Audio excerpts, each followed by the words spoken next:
Bienvenue dans cette mini-récup sur les stratégies d'écriture. Aujourd'hui, on va voir comment tu peux améliorer un texte en travaillant sur la concision. Note que la vidéo s'adresse surtout aux élèves du deuxième cycle du secondaire. Au menu aujourd'hui, on va d'abord se donner une définition de la concision, puis on va voir 4 grands moyens à utiliser pour rendre un texte concis. Après l'écoute de la vidéo, si tu veux aller plus loin encore et t'exercer, sache qu'il y aura une deuxième mini-récup dans laquelle on va appliquer les moyens directement dans un texte. Donc, ça va te permettre de mettre le tout en pratique. Le lien va apparaître à la fin de la mini-récup. Si on t'a déjà dit que tu écris des textes trop longs, que tu dépasses toujours le nombre de mots demandés ou que tu as tendance à te perdre dans tes idées, c'est sûr que travailler la concision, ça va t'aider. Mais là, avant de voir comment faire, ça serait bon de savoir c'est quoi la concision. Vrai ou faux? Un texte concis est très détaillé. C'est faux. La concision, c'est vraiment pas une affaire de détails. Ça consiste plutôt à en dire beaucoup en peu de mots. Et c'est un peu ce qu'on veut représenter avec l'image ici. Donc, on pense à plusieurs idées, mais on va finalement les exprimer en peu de mots. C'est donc faire preuve de concision. Bon, pour être plus précis, on va se donner des indicateurs qui permettent de dire si un texte est concis ou non. Pour dire qu'un texte est concis, on va voir qu'il présente du vocabulaire précis, qui va droit au but, puis qui donne des informations qui sont essentielles et précises. À l'inverse, un texte qui manque de concision, lui, il va présenter un vocabulaire imprécis, il va avoir tendance à digresser, c'est-à-dire à s'éloigner du sujet qui est traité, à donner des informations qui sont vagues, non essentielles, non pertinentes, ou encore à présenter des répétitions inutiles. On va maintenant voir les moyens à utiliser pour rendre ton texte concis. As-tu déjà une idée de ce que tu pourrais faire? Quels moyens peuvent être utilisés pour rendre un texte concis? A. L'effacement d'informations. B.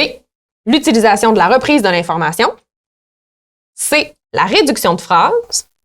Ou D. L'utilisation judicieuse de la ponctuation. Ce sont tous des bons moyens qui vont te permettre de rendre un texte concis. Aujourd'hui, on va les appliquer ensemble dans des phrases, mais si tu veux t'exercer un peu plus, dans la prochaine vidéo, on va les appliquer dans un paragraphe complet qui va te permettre de mieux voir leur impact sur la qualité et la concision d'un texte. Le premier moyen pour rendre un texte concis, c'est l'effacement d'informations. Là, attention, on ne va pas supprimer n'importe quoi au hasard juste parce qu'on trouve qu'on dit trop d'affaires. Il y a vraiment des catégories qu'on va cibler, qu'on va essayer d'éliminer en premier. On a d'abord les digressions. Pour les digressions, c'est le fait de s'éloigner du sujet. Souvent, on va digresser en donnant trop d'exemples, en faisant des énumérations trop longues ou en donnant trop de détails. Donc, c'est ce qu'on va essayer d'éliminer en premier. On a ensuite les redondances. Ça, c'est quand on redonne une même info, une deuxième fois, en des mots différents. Ça va donner l'impression au lecteur de tourner en rond. On ne fait pas progresser notre texte quand on écrit des redondances. Puis finalement, on a les pléonasmes, où là, ce sont des mots qui vont véhiculer 2 fois les mêmes idées. Je pense entre autres à monter en haut, qui est un exemple assez connu de pléonasme. Donc, monter inclut déjà l'idée d'aller en haut. C'est redondant. Comme les pléonasmes, c'est des erreurs, c'est d'autant plus important de les supprimer de notre texte. On regarde ensemble si le premier extrait est concis ou si, au contraire, on pourrait supprimer des informations qui sont de trop. Je t'en fais la lecture. Nous nous sommes rendus à la plage en voiture. C'était une auto bleue à 4 portes. Elle était électrique. Un pneu de secours se trouvait dans le coffre. À notre arrivée, plusieurs parasols étaient déjà installés. Ici, c'est l'intro d'un texte qui porte sur une sortie à la plage. Donc, les infos sur la voiture ne sont pas nécessaires.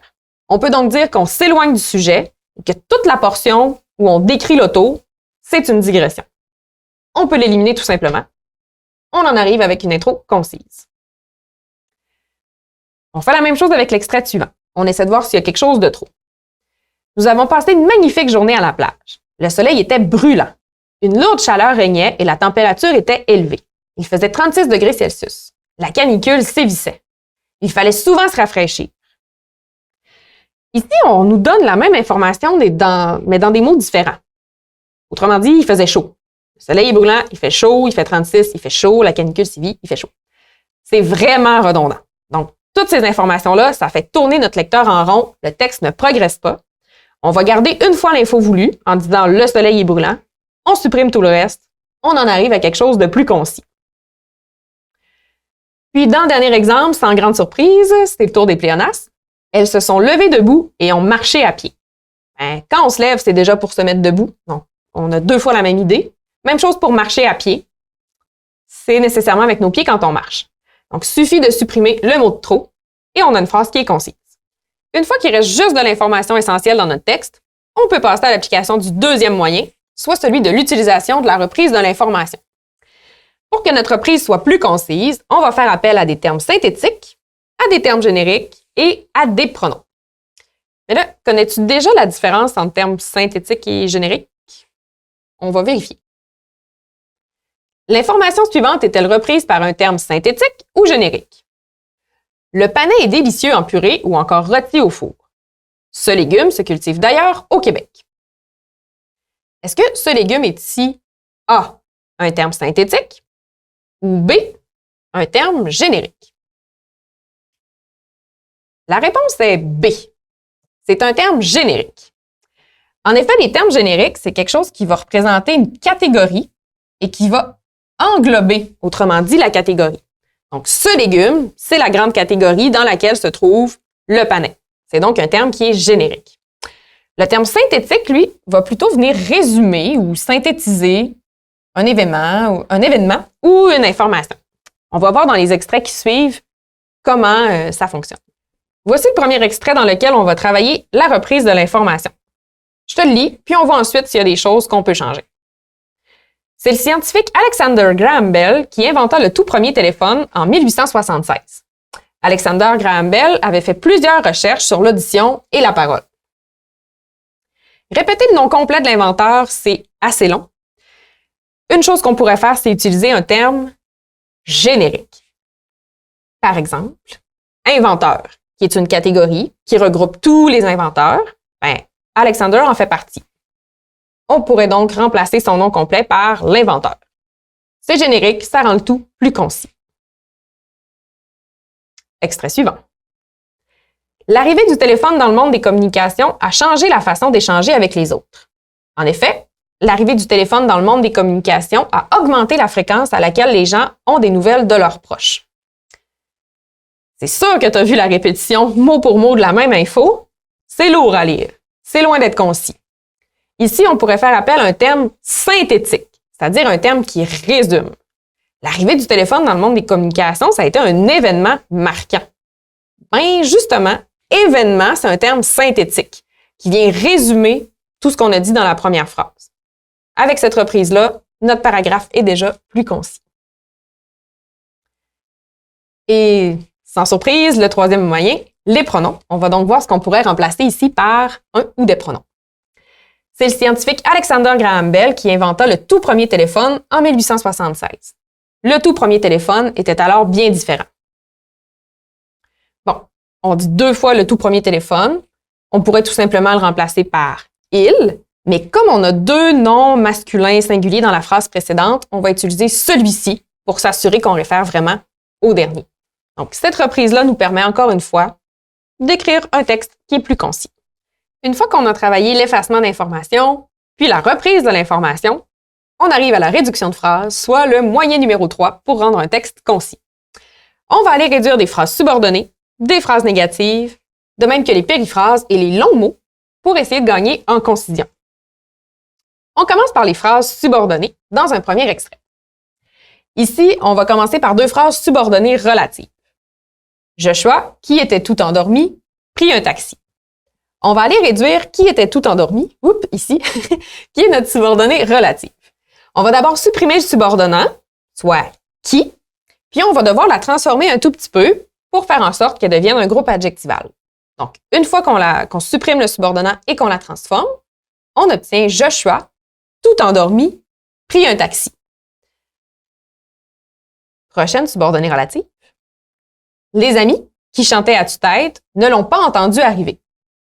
Même chose ici, on va supprimer notre subordonnant qui, remodeler la phrase un petit peu, puis là, on va la transformer en groupe participial, qui nous donne « chantant à tue-tête, les amis ne l'ont pas entendu arriver ». Donc, tu vois, on a même pu déplacer en tête de phrase là, cet élément-là. Du côté des subordonnées complétives maintenant. Je souhaite que tu réussisses. Encore là, on va supprimer notre subordonnat, que, puis on va transformer le reste en un groupe nominal. Je souhaite ta réussite. C'est plus court, c'est plus concis. Les subordonnés complétifs peuvent se transformer d'autres façons. Il est important que tu lui parles. Ici, on peut la transformer en groupe prépositionnel, ce qui nous donne « il est important de lui parler ». Encore une fois, c'est plus court. Puis finalement, les subordonnés complétifs, il y a une troisième façon de les transformer. C'est ce qu'on va voir. Camille m'a dit qu'elle était championne du monde. Qui devient? Camille m'a dit être championne du monde. On a transformé la subordonnée complétive en groupe infinitif. Et un dernier cas de subordonnées, celles qui sont compléments de phrase. Parce qu'il avait oublié de mettre son cadran, Joshua arriva au travail en retard. Nos subordonnés compléments de phrase, on les transforme en groupe participial, ce qui nous donne « ayant oublié de mettre son cadran, Joshua arriva au travail en retard ». Ici, l'important, c'est pas que tu arrives à retenir le nom de toutes les subordonnées puis de tous les groupes par lesquels on peut les remplacer. L'important, c'est vraiment que tu retiennes, que tu repères ton subordonnat, tu sais que tu vas l'éliminer, remodeler la phrase un petit peu, tu as le droit de déplacer les groupes dans la phrase, et là, ta phrase subordonnée est réduite puis elle devient un autre groupe complètement. On arrive maintenant à la réduction des phrases négatives. Ici, rien de compliqué, on va tout simplement les transformer en phrases positives. On ne pourra pas se contenter de simplement retirer les mots de négation comme ne plus. On pourrait vraiment remodeler la phrase complètement. Donc, il ne restait plus d'espace libre dans le stationnement pourrait devenir le stationnement était plein. Ça revient exactement au même, mais on voit que c'est beaucoup plus court quand on réussit à le dire de façon positive. Avant de passer à la périphrase, serais-tu déjà en mesure de me dire ce que c'est? Qu'est-ce qu'une périphrase? A. Une phrase beaucoup trop longue. B. Un élément important du paratexte. Ou C. Une figure de style décrivant une réalité de façon imagée. La bonne réponse est C. C'est vraiment une façon de décrire avec des images une réalité. Une périphrase va dire en beaucoup de mots ce qu'on aurait pu dire en peu de mots, voire en un seul. C'est aussi une façon de mettre en évidence une caractéristique. On regarde ce que ça donne dans un extrait. Tout à coup, le roi des animaux rugit. Le roi des animaux, c'est une périphrase qui nous permet de désigner le lion. Donc, on dit en plus de mots ce qu'on aurait pu dire en un mot, lion. Ça permet aussi de mettre en évidence une caractéristique, soit que c'est le chef, que c'est celui qui règne sur les autres animaux. Disons que c'est pas nécessaire, on peut tout simplement le remplacer par le lion, ce qui est vraiment plus concis. Puis ici, je tiens à nuancer. Dans les textes littéraires, les périphrases ajoutent vraiment de la richesse au texte. Donc, c'est à toi de juger si ton texte manque de concision puis que tu dois couper les périphrases. Mais si elle est vraiment là pour une raison, pour mettre en évidence une caractéristique, n'hésite pas à la conserver. Ça ajoute de la qualité et de la précision à ton texte. On arrive maintenant au long mot. Abracadabrante. Je vais vous raconter une histoire abracadabrante. On pourrait remplacer ça par un mot plus court qui a sensiblement la même définition, comme insolite, ce qui nous permet d'avoir un texte qui va être un petit peu plus court. Finalement, petit bonus, on pourrait aussi aller chercher des mots plus précis pour nous permettre de gagner en concision. Au lieu de dire « elle adore faire des dessins », on peut supprimer le mot « faire » et dire « elle adore dessiner ». Elle lui a demandé de nouveau. Ça, c'est la définition de redemander. On peut tout simplement dire « elle lui a redemandé ». Encore une fois, c'est plus court.